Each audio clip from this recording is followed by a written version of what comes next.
साथीहरु यदि तपाई आइफोन प्रयोगकर्ता हुनुहुन्छ र हजुरले आफ्नो आइफोनमा WhatsApp प्रयोग गर्दै आउनु भएको छ र हजुरले अझसम्म आफ्नो आइफोनमा भएको WhatsAppलाई अपडेट गर्नुभएको छैन भने कृपया अहिले नै अपडेट गर्नु होला किनकि अहिले आएको WhatsApp अपडेटमा हजुरले आफ्नो आइफोनमा भएको WhatsAppमा आफ्नो फिंगरप्रिन्ट अथवा फेस लक लगाएर आफ्नो WhatsAppलाई लक लगाउन सक्नुहुन्छ अथवा आफ्नो WhatsAppलाई सिक्योर गर्न सक्नुहुन्छ।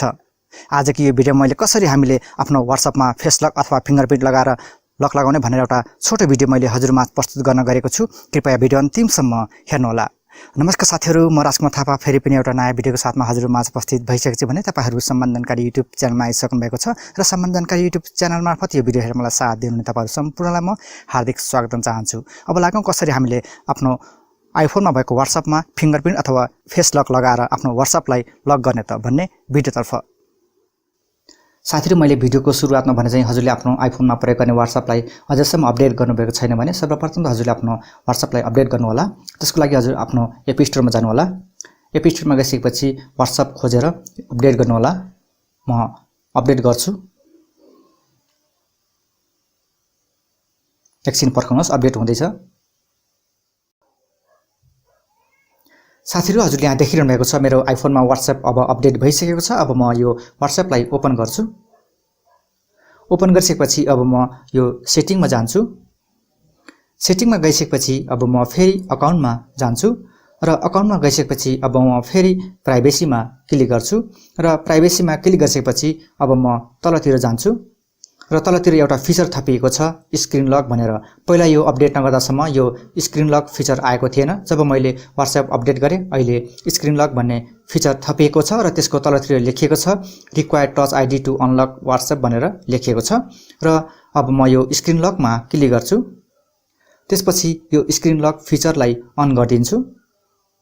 अब यहाँ विभिन्न अप्सनहरु विभिन्न सुविधाहरु आएका छ जस्तो कि immediately after 1 minute after 15 minutes र आफ्टर 1 आवर गरेर यहाँ विभिन्न सुविधाहरु आएको छ। यसको मतलब के हो भने हजुरको WhatsApp खोल्दाखेरि कति मिनेटपछि कति घण्टापछि हजुरले आफ्नो टच आइडी दिन चाहनुहुन्छ भनेर एउटा अप्सन आएको हो। मैले सामान्यतया इमिडिएटली नै राख्ने गर्छु र हजुरले पनि इमिडिएटली राख्नु होला।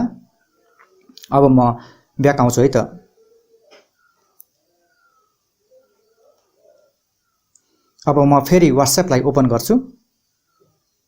हजुर साथीहरु, अब यहाँ हजुरले देखिरहनु भएको छ जब मैले WhatsAppलाई ओपन गरे यहाँ एउटा पपअप अथवा मेसेज आएको छ र त्यसमा लेखिएको छ टच आइडी फर WhatsApp भनेर लेखिएको छ। त्यसको तलतिर सानो अक्षरमा touch ID is required to use WhatsApp भनेर लेखिएको छ। यसको मतलब के हो भने अब मैले WhatsApp प्रयोग गर्नको लागि यसमा मैले फिंगरप्रिन्ट दिनुपर्ने हुन्छ। म फिंगरप्रिन्ट दिन्छु है त। हजुर साथीहरु, जब मैले मेरो फोनमा फिंगरप्रिन्ट दिए तब मात्रै WhatsApp खोल्यो। अब मैले WhatsApp प्रयोग गर्न सक्छु। यसरी एउटा फिचरको माध्यमबाट हामीले आफ्नो WhatsAppमा फिंगरप्रिन्ट अथवा फेस आइडी लगाएर आफ्नो WhatsAppलाई सिक्योर गर्न सक्छौं। र यदि हजुरको फोनमा फेस आइडी फिचर छ भने हजुरले फेस आइडी द्वारा पनि आफ्नो WhatsAppलाई बन्द गर्न सक्नुहुन्छ अथवा लक गर्न सक्नुहुन्छ। यहाँ मेरो फोनमा फेस आइडी फिचर नभएको हुनाले खाली टच आइडी मात्रै फिचर उपलब्ध भएको हो। यदि मेरो फोनमा फेस आइडी फिचर हुन्थ्यो भने यहाँ फेस आइडीको फिचरको सुविधा पनि मलाई WhatsAppले दिन्थ्यो।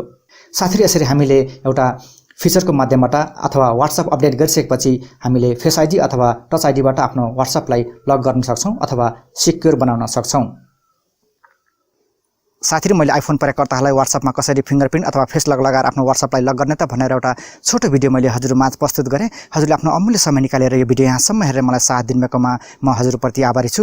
हजुरलाई यो भिडियो कस्तो लाग्यो? भिडियो मन परेको खण्डमा भिडियोको मुनि एउटा लाइक बटन कालो रहेको छ न्यानो स्पर्शका साथ निलो पारिदिनु होला र यो भिडियोको बारेमा हजुरको मनमा कुनै पनि सुझाव सल्लाहहरु छन् अथवा मनमा कुनै पनि खुल्दोलहरु छन् भने आफ्ना सृजनशील अमलहरु चलाउन पनि नबिर्सनु होला।